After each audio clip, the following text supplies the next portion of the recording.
world was young in the beginning, before cities rose from the dust, and before empires carved their names into history. There was only the vast expanse of time stretching endlessly in all directions.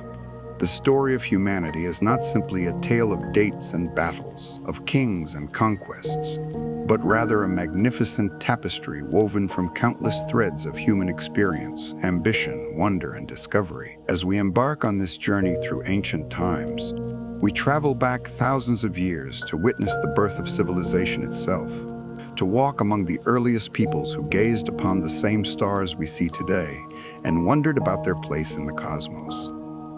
The ancient world was a place of mystery and magic, where the line between the natural and supernatural blurred like morning mist over a quiet river. Our ancestors looked upon the world with eyes that saw divinity in every sunrise, power in every storm, and meaning in every shadow. They created stories to explain what they could not understand.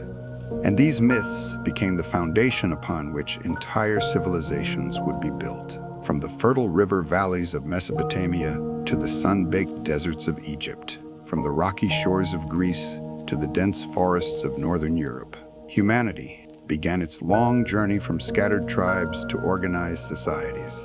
The first dawn, Mesopotamia and the cradle of civilization.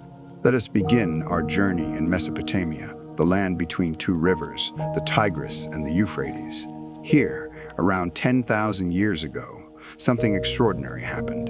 The nomadic peoples who had wandered the earth for millennia began to settle, to plant seeds in the fertile soil, and to build permanent homes. This was the Neolithic Revolution, the moment when humanity transformed from hunters and gatherers into farmers and builders. It was a change that would reshape the world forever. In the southern reaches of Mesopotamia, in a region known as Sumer, the world's first cities began to emerge around 4500 BC. Imagine, if you will, the city of Uruk rising from the plain like a vision from the gods themselves. Its massive walls stretching for miles, enclosed temples that reached toward the heavens, marketplaces bustling with traders from distant lands, and streets where scribes recorded the first written words humanity would ever create. The Sumerians gave us writing, which they called cuneiform, pressing wedge-shaped marks into soft clay tablets. These tablets recorded everything from epic poems to simple receipts for grain, preserving the voices of people who lived over 5,000 years ago. The Sumerians believed that the gods had created humans for a specific purpose, to serve them, to build their temples, and to offer them worship and sacrifice. Their creation myth tells of how the gods, tired of their own labor, created mankind from clay mixed with the blood of a slain god. This act gave humans both divine essence and mortal limitation, a duality that would echo through philosophy and religion for millennia to come. The great god Enlil ruled the air, while Enki controlled the sweet waters beneath the earth. The goddess Inanna, later known as Ishtar, embodied love and war in equal measure, her myths speaking of journeys to the underworld and returns that symbolized the changing seasons. In the great city of Uruk, King Gilgamesh ruled around 200–700 BC. Though he was likely a real historical figure, his legend grew until he became something more, a hero who was 2/3 god and 1/3 man. The Epic of Gilgamesh, written on 12 clay tablets, tells of his friendship with the wild man Enkidu, their adventures together fighting monsters and confronting the gods, and Gilgamesh's quest for immortality after Enkidu's death. It is a story about the meaning of life, the inevitability of death, and the legacy we leave behind. When Gilgamesh finally understands that immortality comes not from living forever, but from the deeds we accomplish and the monuments we build, he returns to Uruk at peace with his mortality, having learned what it truly means to be human. The gift of the Nile, ancient Egypt's eternal kingdom, while civilization flourished between the two rivers of Mesopotamia. Another great culture was emerging along the banks of the Nile River in Egypt.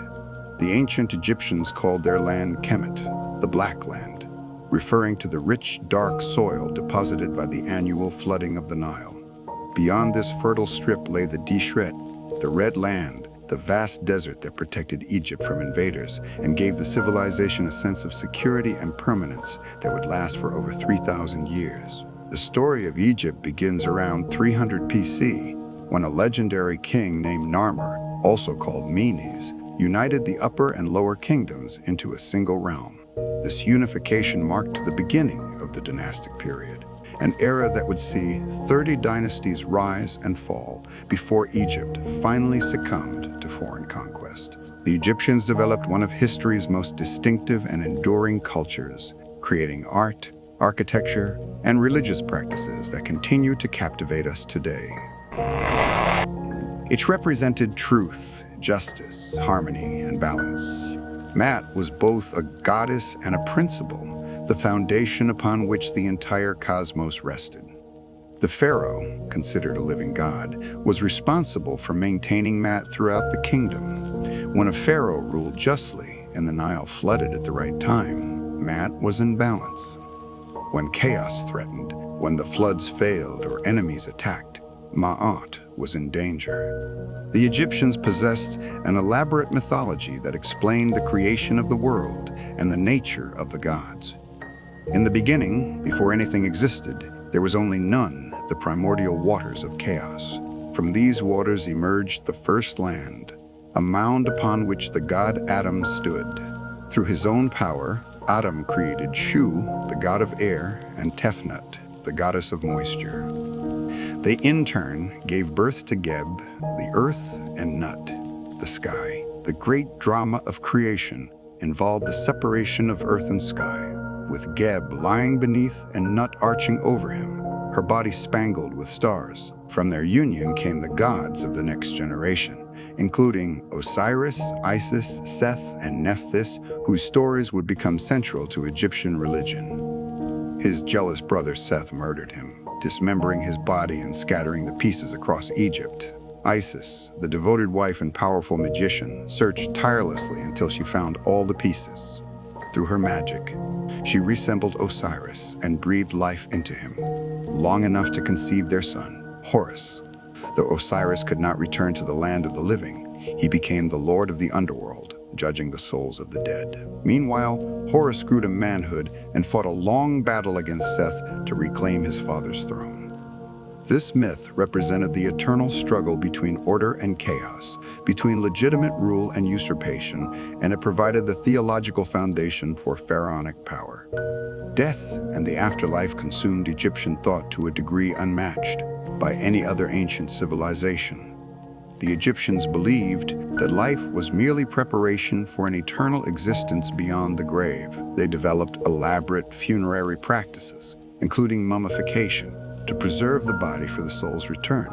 The soul itself was understood as having multiple components: the Ka, the life force that remained near the body; the Ba, the personality that could move freely between the world of the living and the dead; and the Ah, the transformed spirit that could dwell among the gods. To reach the afterlife, the deceased had to navigate a dangerous journey through the underworld, reciting spells from the Book of the Dead, and finally stand before Osiris for judgment. There, the heart would be weighed against the feather of Ma'at. If the heart was heavier than the feather, weighted down with sin and wrongdoing, it would be devoured by Ammit, a demon with the head of a crocodile, the torso a leopard, and the hindquarters of a hippopotamus, and the soul would cease to exist. But if the heart balanced with the feather, the deceased would be granted eternal life in the field of reeds, a paradise where they would live forever in peace and plenty. A civilization lost to time far to the east of Mesopotamia and Egypt, along the banks of the Indus River, in what is now Pakistan and northwestern India. Another great civilization flourished in silence. The Indus Valley Civilization, also known as the Harappan Civilization after one of its major cities, emerged around 33300 BC and reached its peak between 2333. What makes this civilization particularly fascinating is how much remains mysterious about it, as if the ancient peoples deliberately kept their secrets from future generations. Harappa and Mohenjo-Daro, the two largest cities, were laid out on precise grid patterns with streets intersecting at right angles, a level of city planning that speaks to sophisticated mathematical and engineering knowledge. The houses were built of uniform, standardized bricks, suggesting centralized control and organization. Most remarkably, these cities possessed advanced drainage systems, with covered drains running along the streets, and many houses having their own private baths and toilets connected to the municipal sewage system. Such sanitation would not be seen again until the Roman Empire, and would be lost entirely during medieval times. The people of the Indus Valley were master craftsmen, creating intricate jewelry from gold and precious stones, pottery of remarkable quality, and small seals carved with animals and mysterious symbols. These seals, thousands of which have been found, bear a script that remains undeciphered to this day. Without the ability to read their writing, we cannot know their stories, their beliefs, or even what they called themselves. They have left us their cities and their artifacts, but their voices remain silent, speaking in a language we have yet to understand. What we can observe suggests a peaceful, prosperous society focused on trade rather than warfare. Unlike Egypt, with its massive pyramids and tombs, or Mesopotamia with its towering ziggurats and palaces, the Indus Valley cities show little evidence of monumental religious architecture or royal residences. There are no great temples dominating the skyline, no obvious palaces for kings or priests. The most impressive structure in Mohenjo-Daro is the Great Bath, a large public bathing pool that may have been used for ritual purification, suggesting that cleanliness and water held special spiritual significance for these people. Around 1900 BC, the great cities of the Indus Valley began to decline. The reasons remain debated among scholars. Climate change may have caused the rivers to shift their courses, devastating agriculture. Flooding or drought could have destroyed crops and undermined the civilization's foundation. Some evidence suggests that the people gradually migrated away, abandoning their cities to the encroaching desert and the passing centuries. By 300 BC, the urban centers were empty and the Indus Valley civilization had ended, leaving behind only ruins and questions for archaeologists to ponder. The Middle Kingdom, ancient China's legendary dynasties across the mountains and vast distances to the east. In the great river valleys of the Yellow River and the Yangtze, Chinese civilization was taking shape. The story of ancient China begins in legend and myth, with tales of divine emperors and heroes who taught humanity the arts of civilization. According to tradition, the first three sovereigns were Fu Ku, Si, who taught people to fish and hunt, Nua, who created humanity and repaired the pillars of heaven, and Shennong, who taught agriculture and herbalism. These mythical figures were followed by the five emperors, the greatest of whom was the Yellow Emperor, Huangdi, considered the ancestor of all Chinese people. The first dynasty for which we have archaeological evidence is the Xie dynasty, said to have been founded by the great Yu around 2070 BC. Yu earned his place in history and legend by controlling the great floods that threatened to destroy civilization. Unlike his predecessors who tried to block the floodwaters, Yu understood that water must be directed and channeled. He spent 13 years working on flood control, traveling throughout the land, dredging channels and creating irrigation systems. So dedicated was he to his task that, according to legend, he passed by his own home 3 times during those years, but never entered, too devoted to his duty to rest even for a moment with his family. The Xie dynasty was followed by the Shang dynasty around 1500 BC, and it is here that Chinese history emerges from the realm of legend into confirmed fact. The Shang left behind written records on oracle bones, pieces of turtle shell or animal bone on which questions were inscribed, heated until they cracked, and then interpreted by diviners to determine the will of the ancestors and gods. These oracle bone inscriptions are the earliest examples of Chinese writing, and they tell us much about Shang society and beliefs. The Shang people believed in a supreme god called Shangdi, the Lord on high, who ruled over a host of nature spirits and ancestral spirits. The king served as the intermediary between the human world and the divine realm, conducting elaborate rituals and sacrifices to ensure the prosperity of the kingdom. Ancestral worship was central to Shang religion, as the spirits of the dead were believed to have power over the fortunes of the living. The Shang buried their kings in massive tombs filled with treasures, weapons, and even human sacrifices, servants and warriors who would accompany the king into the afterlife. The Shang were also master bronze workers, creating vessels of extraordinary beauty and technical sophistication for use in rituals and ceremonies. These bronze vessels, decorated with intricate designs of dragons, tigers, and mysterious toady masks, were not merely functional objects, but sacred instruments through which the living communicated with the dead and the divine. The casting of these bronzes required advanced metallurgical knowledge and represented some of the finest metalwork in the ancient world. Around 126 BC, the Shang dynasty fell to the Zhou, a people from the west who had served as vassals to the Shang kings. The Zhou justified their conquest by introducing the concept of the mandate of heaven, one of the most important ideas in Chinese political philosophy. According to this doctrine, heaven granted the right to rule to virtuous kings who governed justly and cared for their people. But if a king became corrupt, cruel, or incompetent, heaven would withdraw its mandate, and the dynasty would fall. Natural disasters, famines, and military defeats were seen as signs that the mandate had been lost. This concept would justify both the Zhou conquest of the Shang and every dynastic change throughout Chinese history.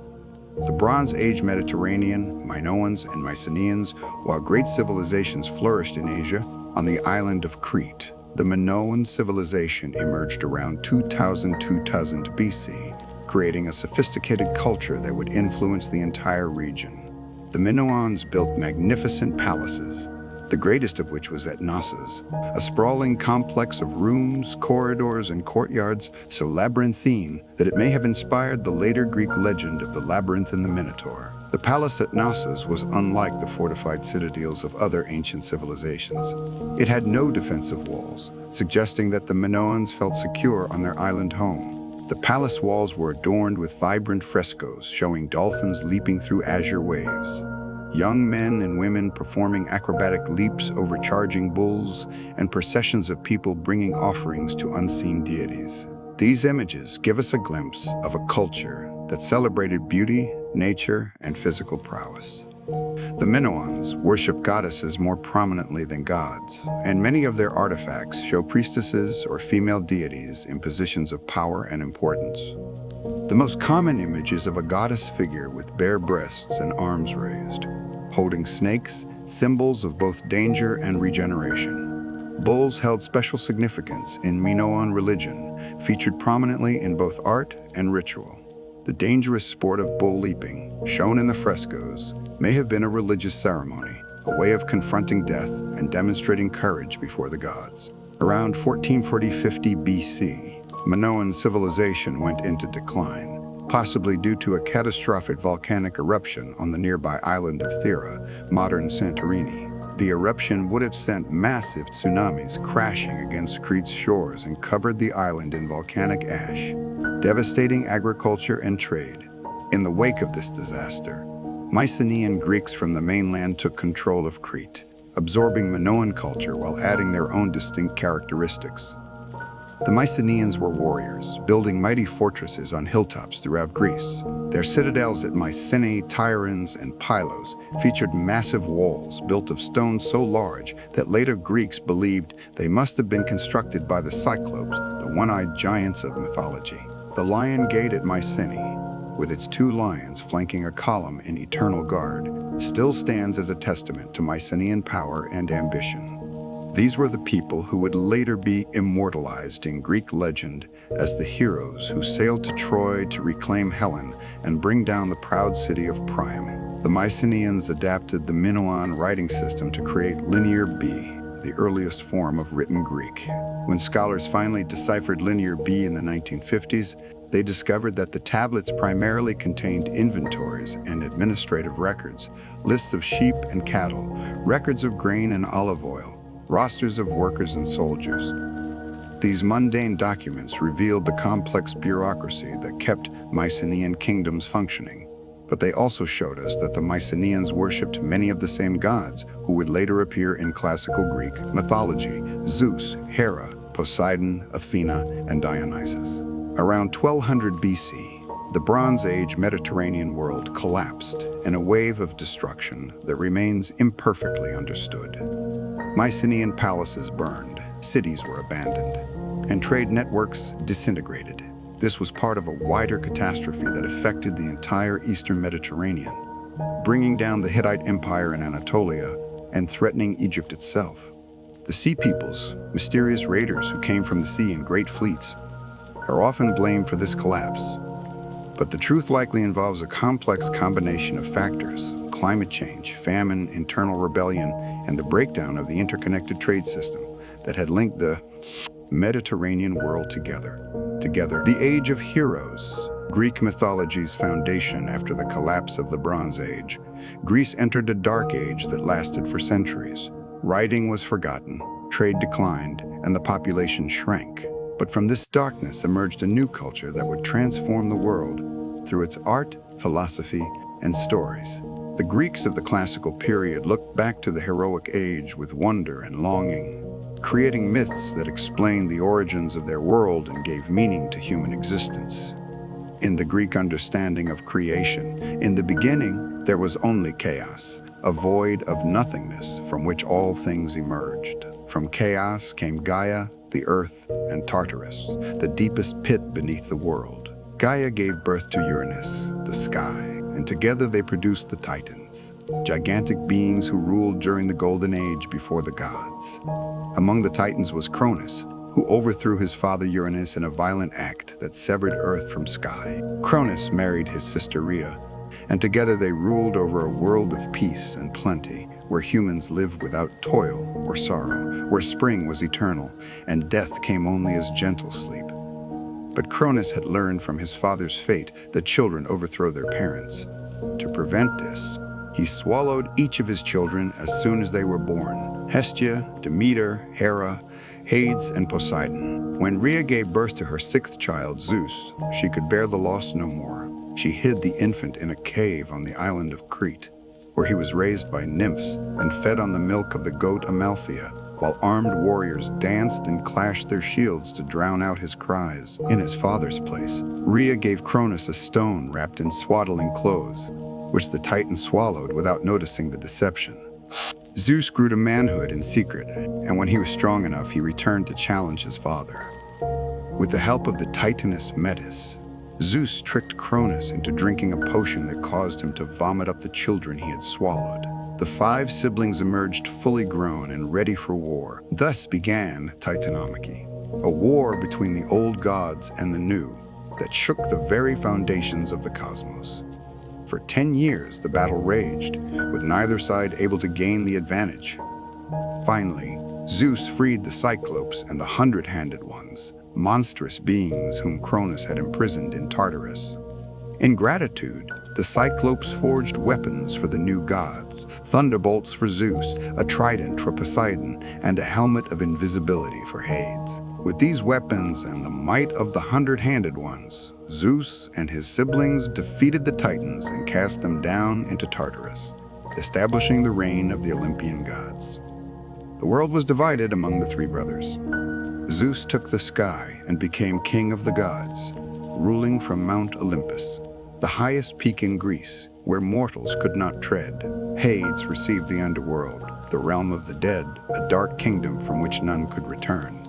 The earth remained common to all, though Demeter, goddess of the harvest, had special dominion over its fertility.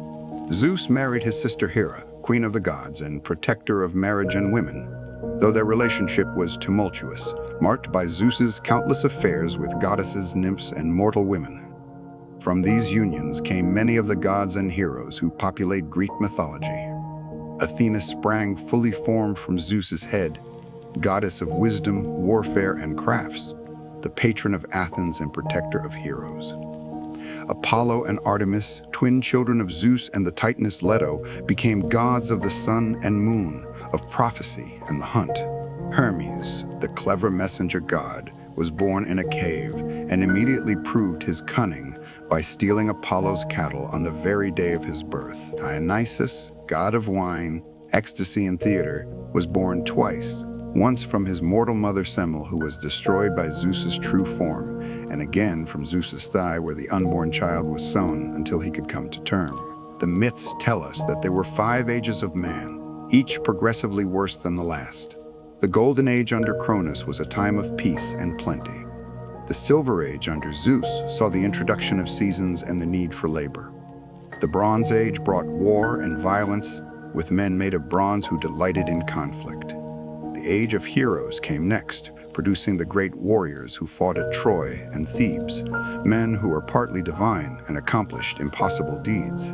Finally came the Iron Age, the present age, a time of toil and suffering, where honor and justice have nearly vanished from the world. Yet even in this darkest age, the myths suggest, there is room for heroism and virtue. Heroes and monsters, the great quests.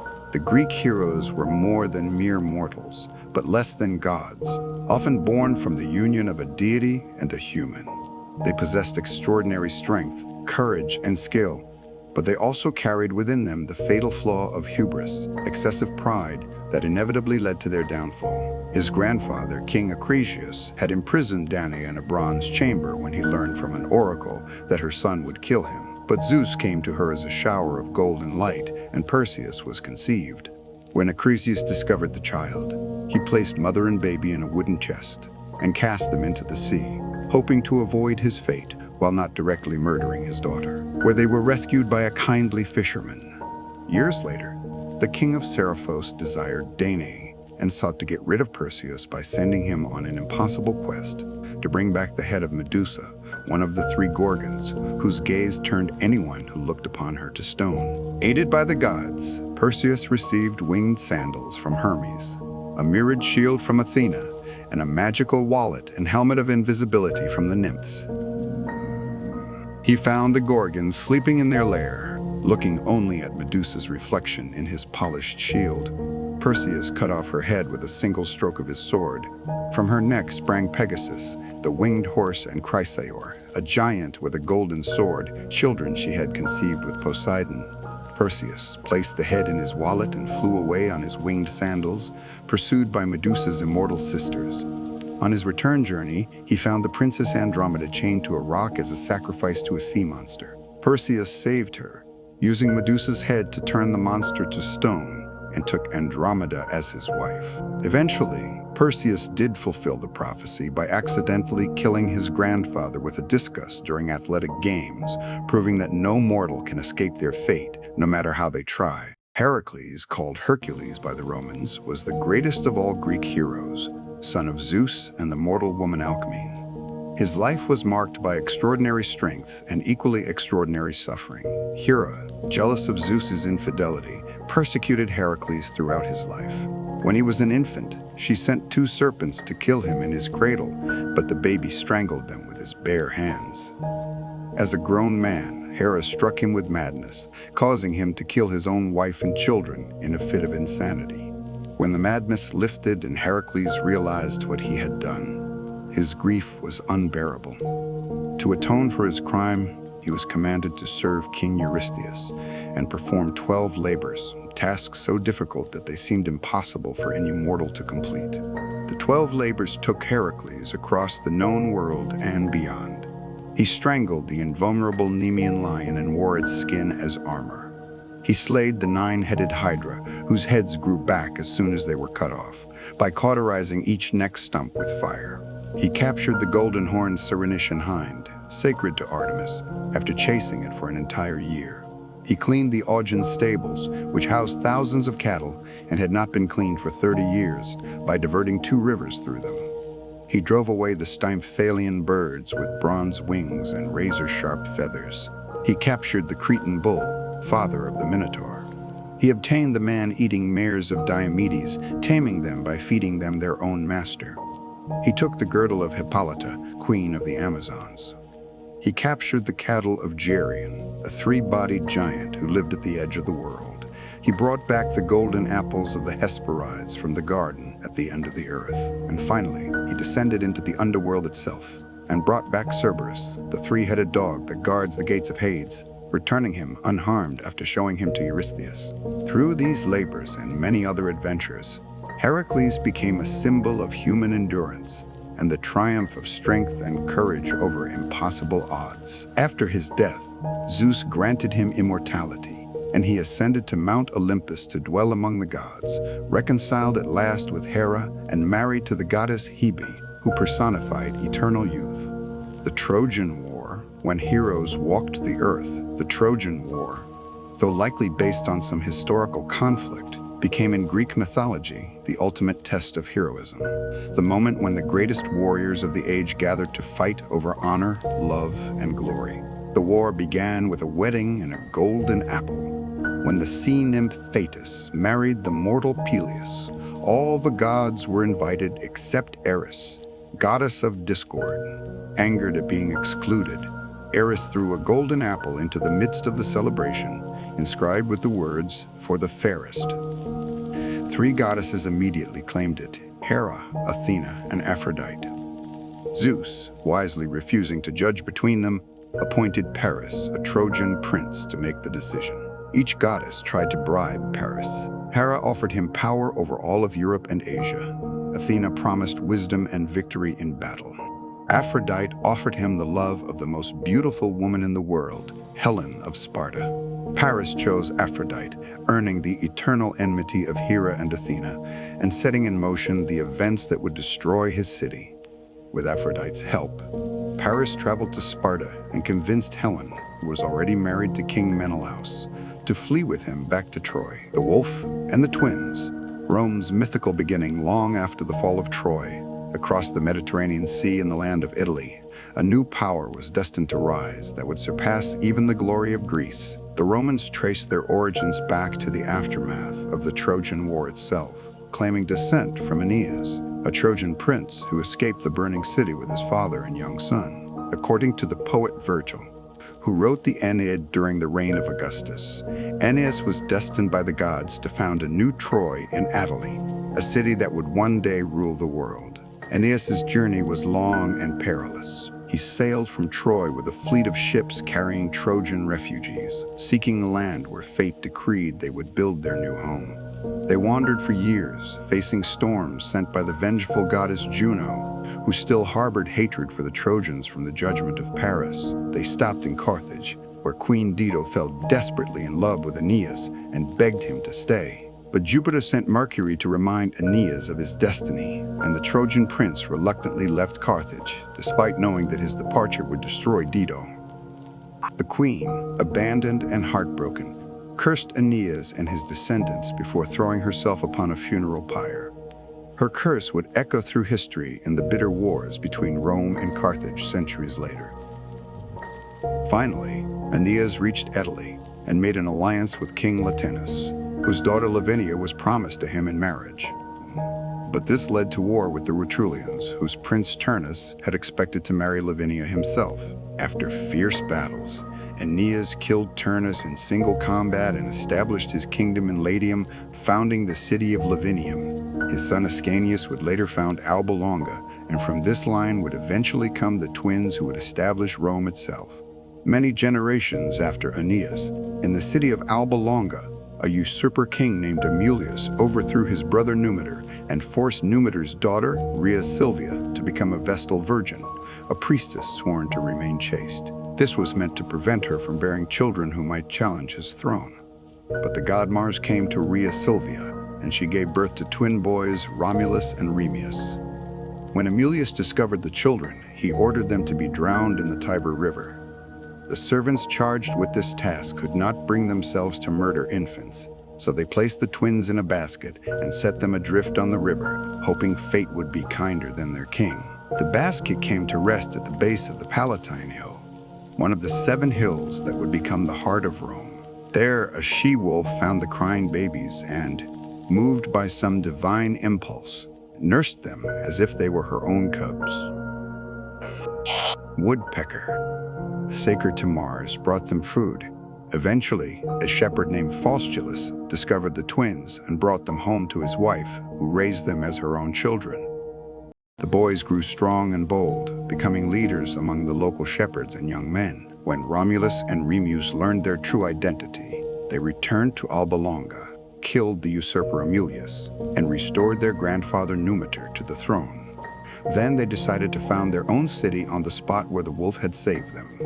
But the twins quarreled over who should rule and where exactly the city should be built. They agreed to let the gods decide through augury, the interpretation of bird signs. Remus saw 6 vultures from his position on the Aventine Hill, but Romulus saw 12 vultures from the Palatine. Each brother claimed victory, and the dispute turned violent. In the heat of their argument, Romulus killed his twin brother, becoming the sole founder and first king of Rome.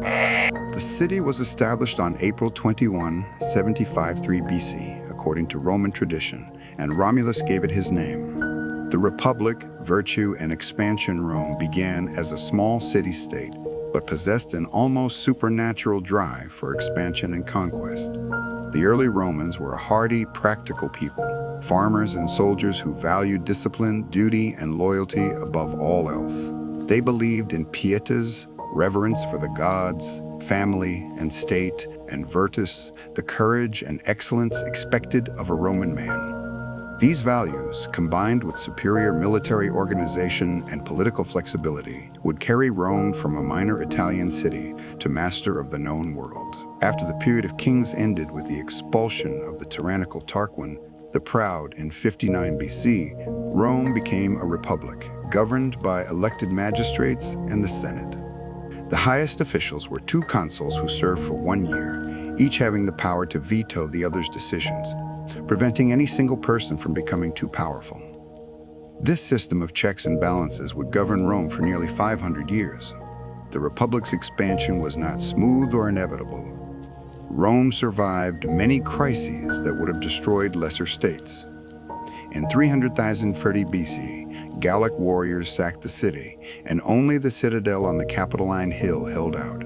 According to legend, sacred geese kept in the Temple of Juno saved Rome by their honking, alerting the defenders to a nighttime attack. The Romans paid a ransom of gold to make the Gauls leave, but they never forgot the humiliation and would spend centuries conquering Gaul in revenge. The greatest test came from Hannibal Barca, the Carthaginian general who brought war to Italy itself. In 218 BC, Hannibal accomplished what seemed impossible. He marched an army, complete with war elephants, across the Alps in winter and invaded Italy from the north. For 15 years, Hannibal ravaged Italy, defeating Roman army after Roman army. At Cannae in 216 BC, he surrounded and annihilated a Roman force of over 50,000 men in one of the most devastating military defeats in history. Yet Rome refused to surrender.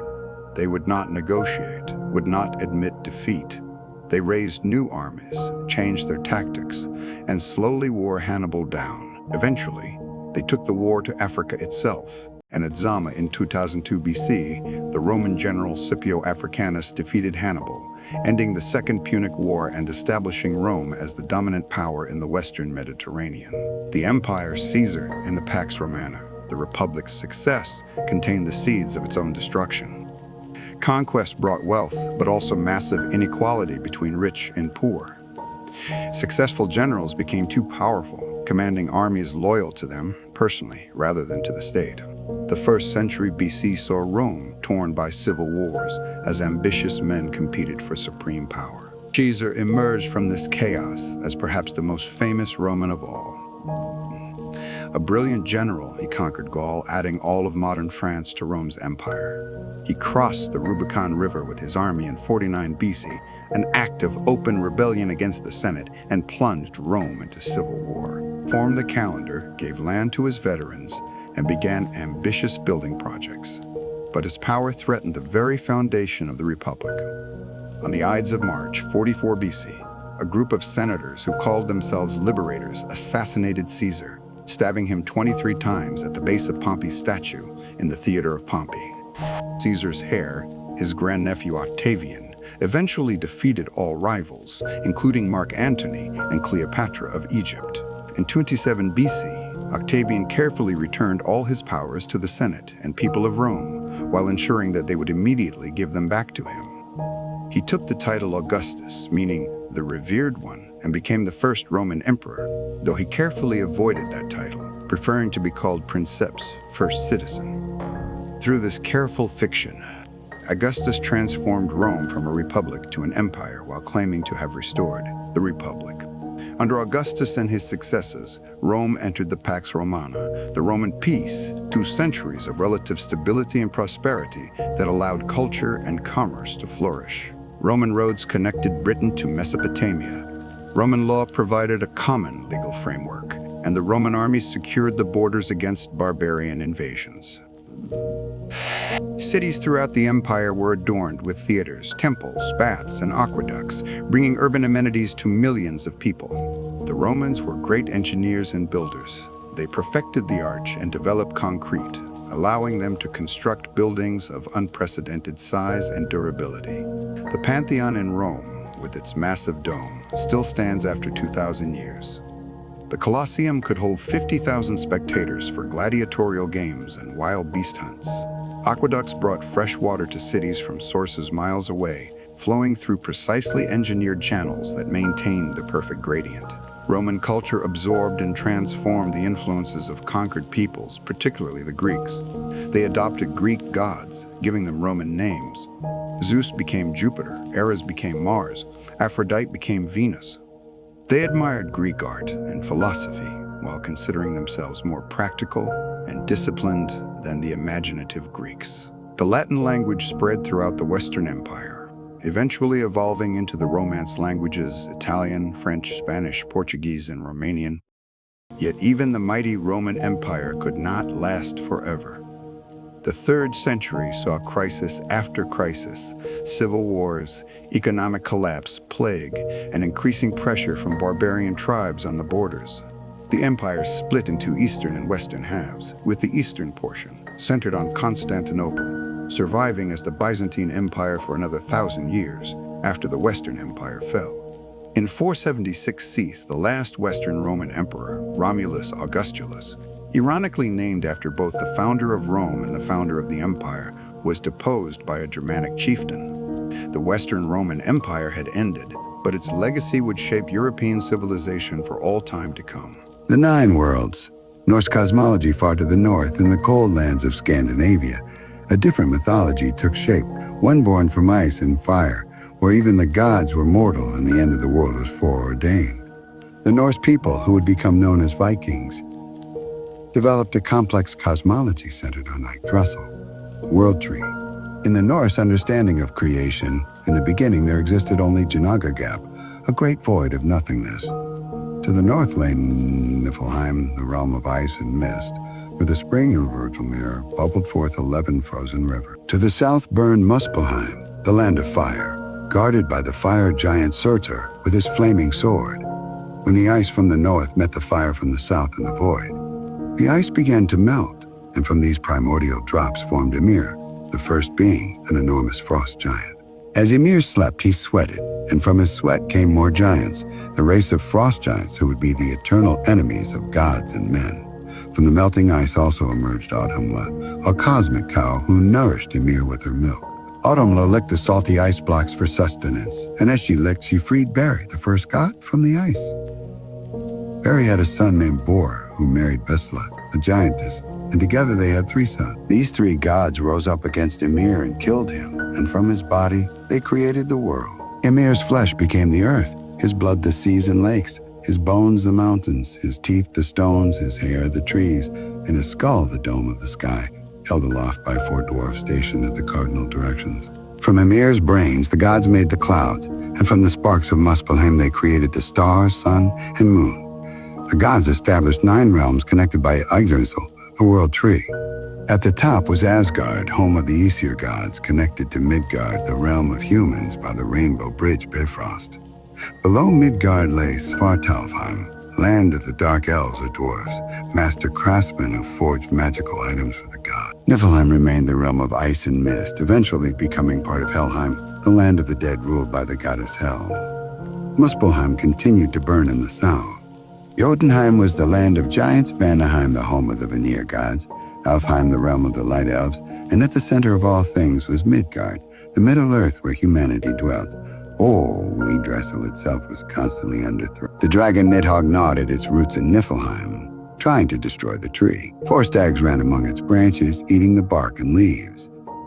Yet the tree was sustained by the Norns, 3 mysterious women who tended the well of fate at its base. These Norns named Erd, Verdandi, and Skald, representing past, present, and future, wove the fates of all beings, even the gods themselves. Not even Odin, the Allfather, could escape the destiny they wove. The Aesir and Vanir, gods of war and wisdom. Odin, the chief of the gods, was a far more complex and darker figure than Zeus or Jupiter. He was the god of wisdom, but his wisdom came at a terrible price. Odin sought knowledge above all things, sacrificing himself to himself by hanging from Yggdrasil for 9 days and nights, pierced by his own spear, until he gained the knowledge of the runes, the magical symbols that held power over reality itself. He traded one of his eyes to drink from Mimir's well, gaining infinite wisdom at the cost of his depth perception. 2 ravens, Hugin and Munin, whose names meant thought and memory, flew throughout the 9 worlds each day and returned to whisper what they had seen into Odin's ears. But Odin was also the god of war, death, and poetry. Warriors who died bravely in battle were chosen by the Valkyries, his warrior maidens, to dwell in Valhalla, the hall of the slain in Asgard. There they feasted and fought each day, preparing for Ragnarok, the final battle at the end of the world. Odin's wife was Frigg, goddess of marriage and motherhood, who knew the fate of all beings but kept this knowledge to herself. Together they had many sons, the most famous being Thor and Balder.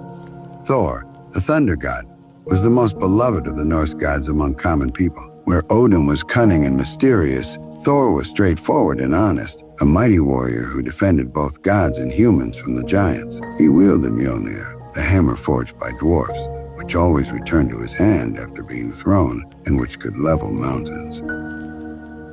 Thor rode across the sky in a chariot pulled by 2 goats, and the rumbling of his chariot wheels was the thunder mortals heard.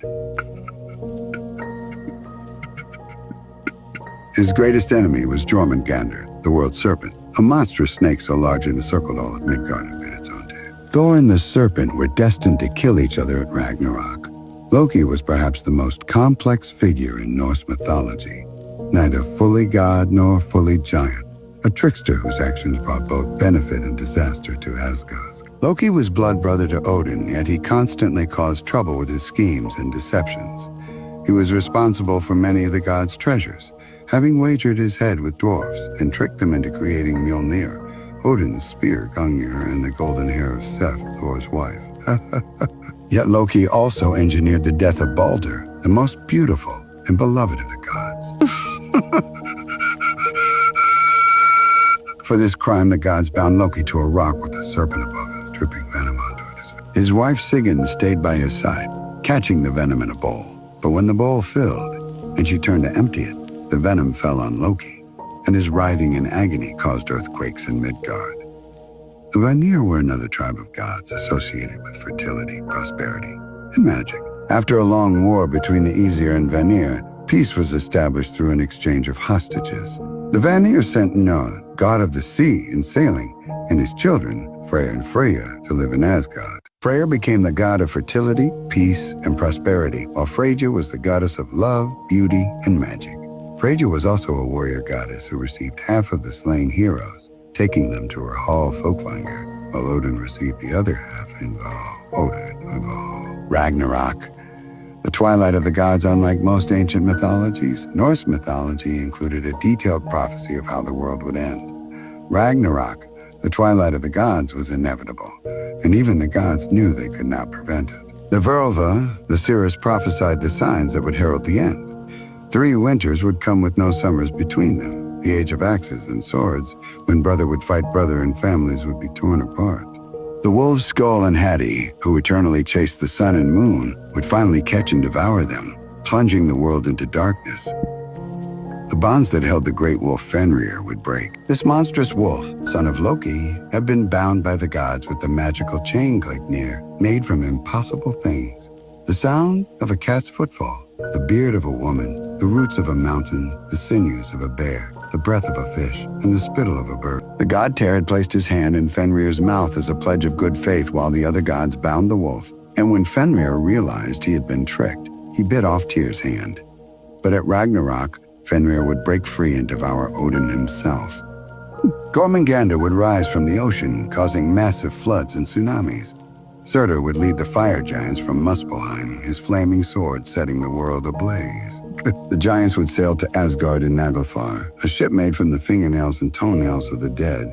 With Loki freed from his bonds steering the vessel, the Rainbow Bridge Bifrost would shatter under the weight of the attacking forces. The final battle would take place on the plain of Vigrid. Odin would fight Fenrir and be devoured by the wolf, But Odin's son Vidar would immediately avenge his father by tearing Fenrir's jaws apart. Thor would battle Jormungandr and kill the serpent, but would take only 9 steps before falling dead from the serpent's venom. Freyr would fight Surtur but would fall because he had given his sword to his servant long ago. Heimdall, guardian of the Rainbow Bridge, and Loki would kill each other. One by one, the gods would fall. Surtur's flames would consume the 9 worlds, and everything would sink beneath the waves. Yet this was not quite the end. From the ashes of the old world, a new world would emerge, green and fertile. Some gods would survive.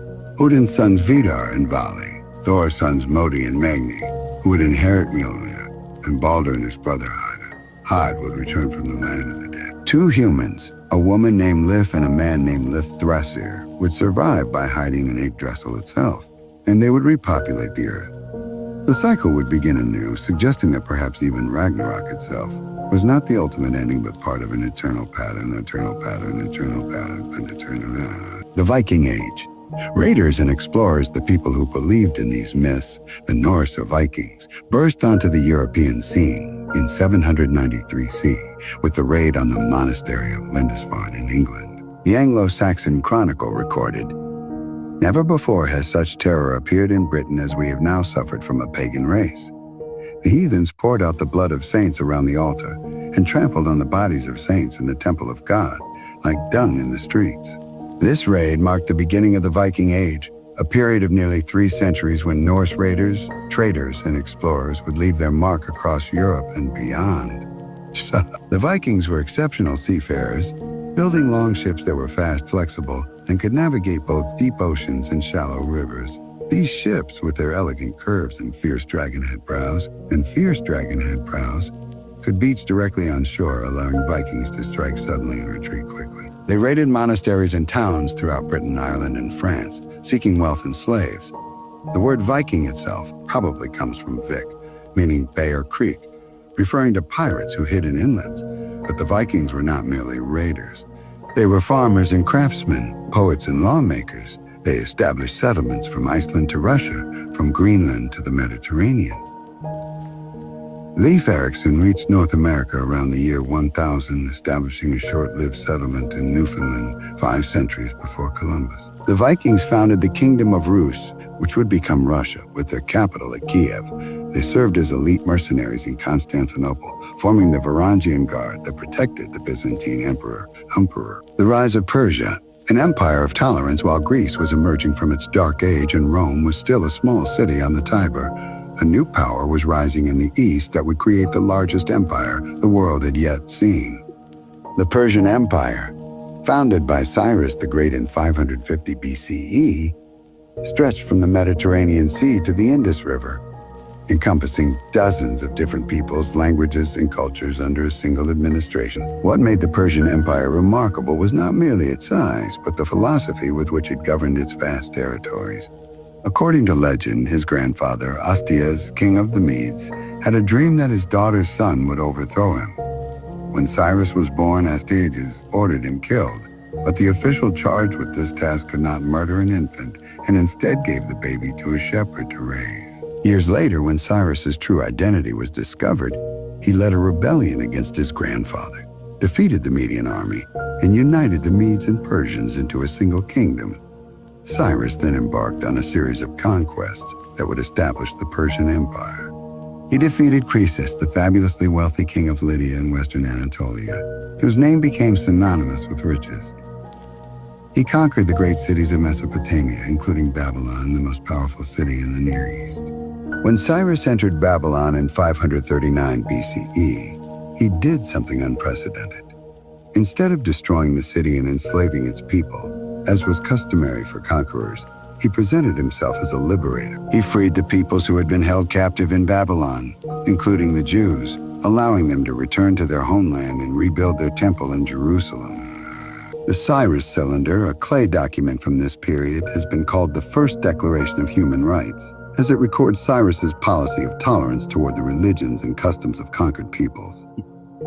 This policy of tolerance was not merely kindness, but shrewd statecraft. Cyrus understood that an empire ruling over diverse peoples could not survive through force alone. by respecting local customs and religions, by presenting himself as a legitimate heir to local traditions rather than a foreign conqueror, Cyrus won the loyalty of his subjects.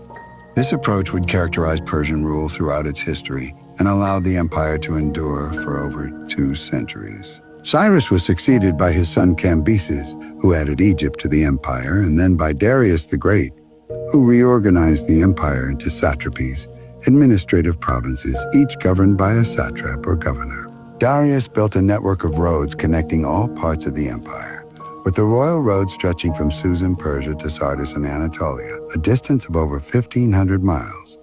Mounted couriers could carry messages along this road in just 7 days, an astonishing speed for the ancient world.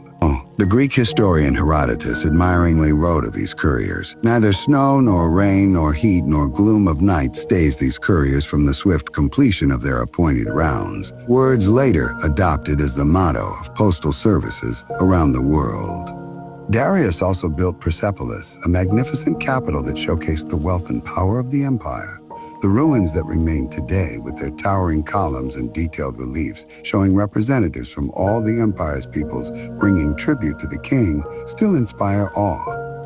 On the walls of Persepolis, Darius proclaimed, "I am Darius, the great king, king of kings, king of countries, king of this earth." Yet for all his power and pride, Darius met his match when he attempted to conquer Greece, leading to the Persian Wars and the famous battles of Marathon, Thermopylae, and Salamis. Zoroastrianism, the ancient religion of fire and light. The Persians followed Zoroastrianism, one of the world's oldest monotheistic religions, founded by the prophet Zoroaster, who lived sometime between 1500 and 600 BCE. Zoroaster preached that there was one supreme god, Ahura Mazda, the wise lord, who embodied truth and light. Opposed to Ahura Mazda was Angra Mainyu, the destructive spirit who represented lies and darkness. The universe was a battleground between these two forces, between good and evil, truth and falsehood, order and chaos. Unlike many ancient religions that saw the gods as capricious beings who might be good or evil depending on their mood, Zoroastrianism presented a clear moral universe. Humans had free will to choose between good and evil, and their choices mattered. Those who chose to follow the path of truth, speaking honestly, acting justly, and caring for the earth and all living things, will be rewarded in the afterlife. Those who chose the path of the lie would face judgment and punishment. This emphasis on individual moral choice, on the cosmic struggle between good and evil, and on the idea of a final judgment would profoundly influence later religions, including Judaism, Christianity, and Islam. Zoroastrians worshipped in fire temples, where a sacred flame was kept burning perpetually.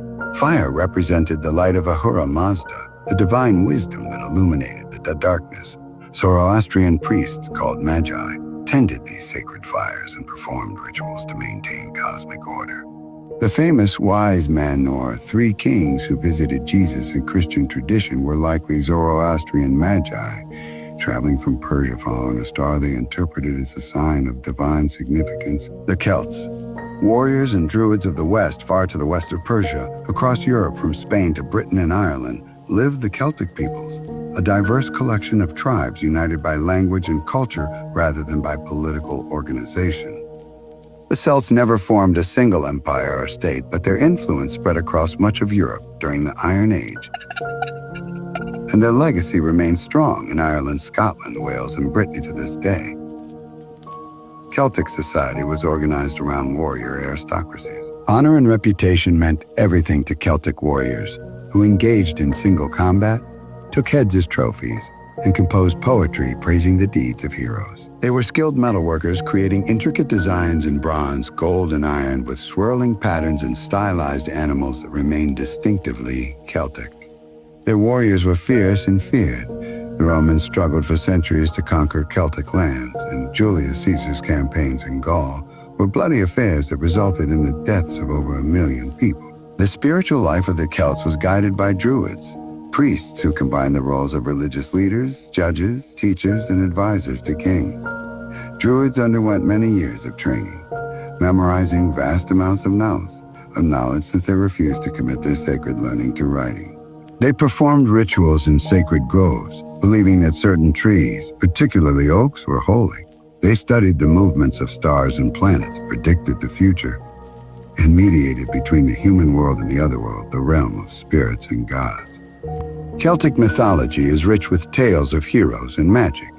The Irish myths speak of the Tuatha De Danann, a race of gods who came to Ireland in ancient times and eventually retreated into the fairy mounds after being defeated by mortal invaders.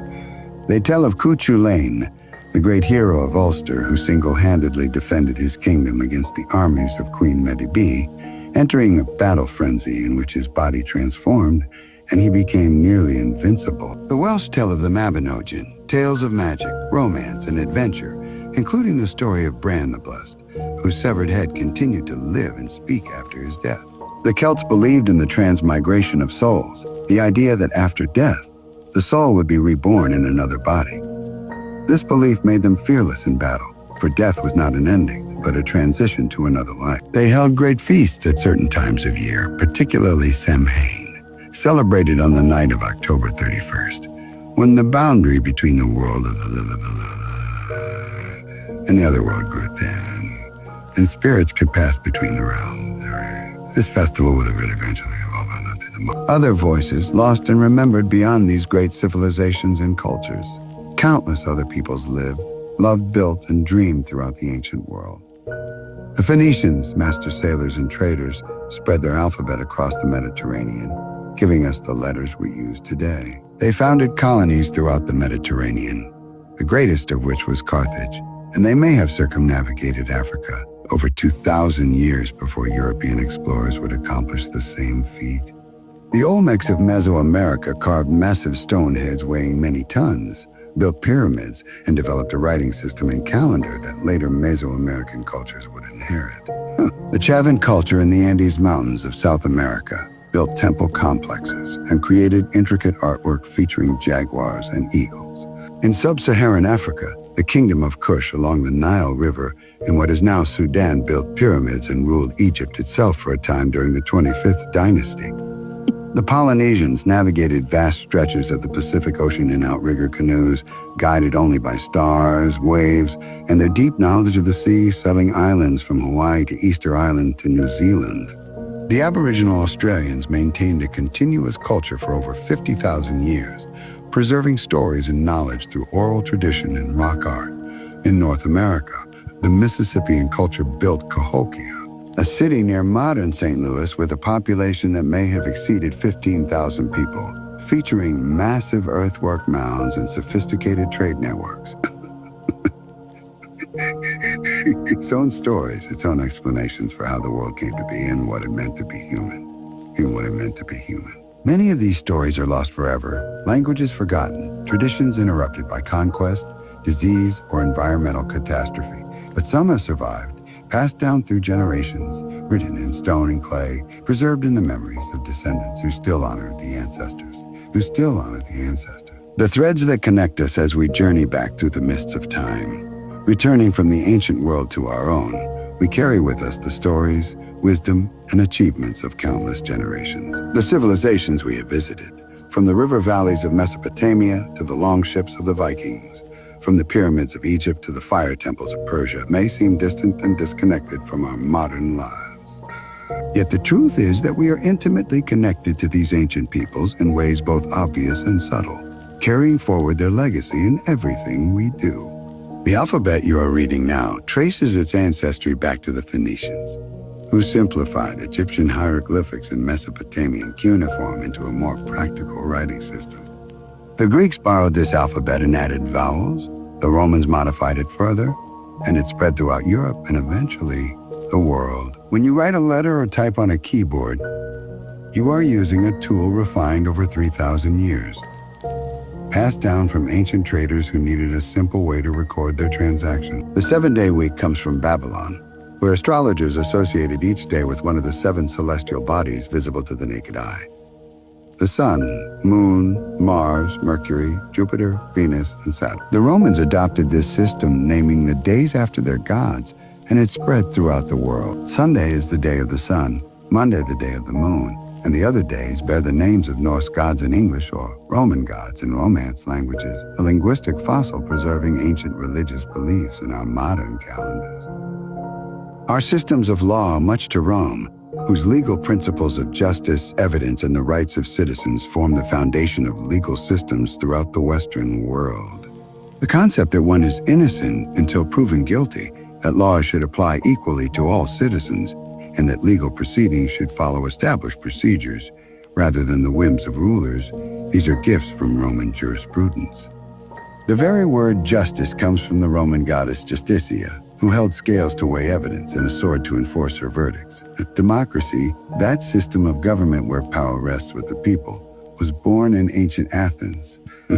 Though Athenian democracy was far more limited than modern versions, excluding women, slaves, and foreigners from participation, it established the revolutionary principle that ordinary citizens could govern themselves. That political decisions should be made through debate and voting, rather than by the decree of kings or priests. Every time we cast a vote or engage in political discourse, we are participating in a tradition that stretches back 2,500 years to the Athenian assembly on the Phoenix Hill. The questions that remain the ancient peoples asked the same fundamental questions we still ask today. How did the world begin? What is our purpose? What happens after we die? How should we live? What is justice, virtue, courage? They looked at the same stars we see, wondered at the same mysteries, felt the same emotions of joy and sorrow, hope and fear. Their answers differed from culture to culture, shaped by environment, history, and the particular genius of each civilization. But the questions were universal. The Mesopotamians saw the gods as powerful but capricious, requiring constant appeasement through ritual and sacrifice. Life was uncertain, death inevitable, in the afterlife a gloomy shadow existence in the underworld. Yet they built cities, created laws, and recorded their thoughts for future generations, asserting human dignity and achievement in the face of mortality and divine whim. The Egyptians embraced death as a transformation, pouring enormous resources into preparing for the afterlife. They believed that through proper ritual and moral living, one could achieve eternal life in paradise, and this hope gave shape and meaning to their entire civilization. The pyramids stand as monuments not to despair, but to the human refusal to accept death as an ending. The Greeks celebrated human potential, exploring philosophy, art, science, and politics with an enthusiasm and creativity that still amazes us. They believed that through reason and virtue, humans could achieve excellence, even if the gods were capricious and fate was inescapable. Their tragedies explored the depths of human suffering, while their comedies celebrated the absurdities of life, and their philosophers dared to question everything, even the existence of the gods themselves. The Romans built an empire on discipline, duty, and organization, believing that through law and order, civilization could be extended to all peoples. They saw themselves as bringing peace, prosperity, and culture to barbarian lands, though the peoples they conquered might have disagreed with this assessment. Yet the Pax Romana did create an unprecedented period of stability and exchange, allowing ideas, goods, and people to move freely across vast distances. The Norse accepted that even the gods would die, that the end was foreordained, yet this knowledge did not make them despair. Instead, it gave urgency and meaning to every action. If Ragnarok was inevitable, then what mattered was not avoiding fate, but facing it with courage, fighting well, and being remembered in story and song. Glory and reputation were forms of immortality more reliable than any promise of an afterlife.